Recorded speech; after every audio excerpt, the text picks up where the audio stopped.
బెండగేటి నుండి వజ్రపు కొత్తూరు మండల కేంద్రం ప్రధాన రహదారి నిర్మాణ పనులు వెంటనే ప్రారంభించకపోతే రోడ్డు దిగ్బంధనం చేస్తామని సిపిఎం జిల్లా కార్యదర్శి గోవిందరావు, కార్యదర్శి వర్గ సభ్యులు మోహన్ రావు ప్రభుత్వాన్ని హెచ్చరించారు.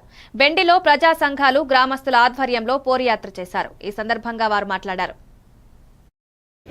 ప్రధాన రహదారి బెండిలో ఈ రోజు ప్రజా సంఘాల ఆధ్వర్యంలో పోరుయాత్ర నిర్వహిస్తున్నాం. ఈ రోడ్డు 3 సంవత్సరాల నుంచి కేంద్రం యొక్క నిధులు మంజూరు చేయకపోవడం వల్ల ఈ రోజు ఈ విధంగానే ఉంది. దీనివల్ల బెండి గ్రామస్తులు తీవ్రమైన ఇబ్బందులు ఎదుర్కొంటున్నారు. ఈ రోజు ఓ వైపున ఇల్లు కోలు తీసినారు, కాలువలు పాడుకొట్టారు.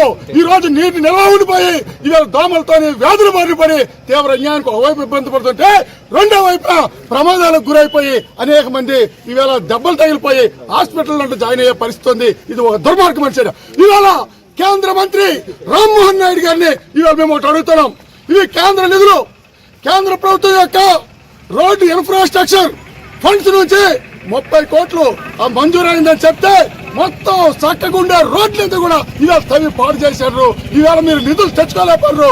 ఇవాళ మీరు నిధులు తవ్వకపోవడం వల్ల, ఇవాళ మంజూరు కాకపోవడం వల్ల ఇవాళ ప్రజలు ఇబ్బందులు పడతారు, ప్రజలకు శిక్ష పడుతుంది.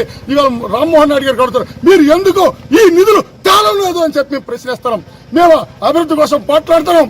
ఈ అభివృద్ధి కోసం అవసరమైతే ఈ నిధులు కానీ మంజూరు చేయకపోతే రోడ్డును దిగ్బంధం చేస్తామని చెప్పి ఈ ప్రభుత్వానికి హెచ్చరిక చేస్తాం. సంవత్సర కాలం అయింది. రాష్ట్ర ప్రభుత్వానికి ఈ రోడ్డు సంగతి పట్టదా